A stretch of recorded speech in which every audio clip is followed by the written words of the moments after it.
Sofa তৈরি হচ্ছে, দেখতেই পাচ্ছ। সোফা এখন মাল চিরা হয়ে গেছে, এবারে মাল কাটিং হচ্ছে। 4 সিটার সোফা হবে, 88 ইঞ্চি লাগছে, 22 ইঞ্চি করে সিট। এখন মাল কাটা চলছে। আমার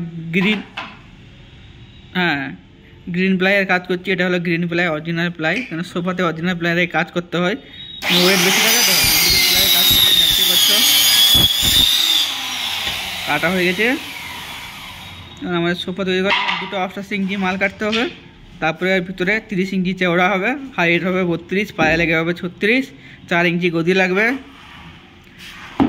আমরা এখন মাল কাটছি 9.5 ইঞ্চি করে। এখানে চওড়া আছে 9.5 ইঞ্চি,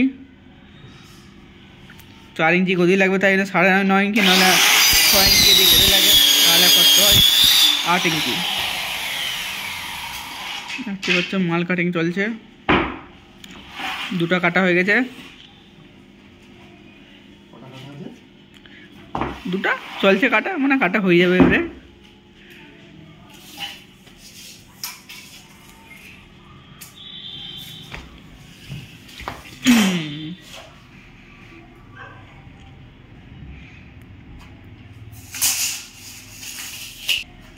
पूरा वीडियोटा देखबे, पूरा सोफा যেমন ঠিক করে পুরো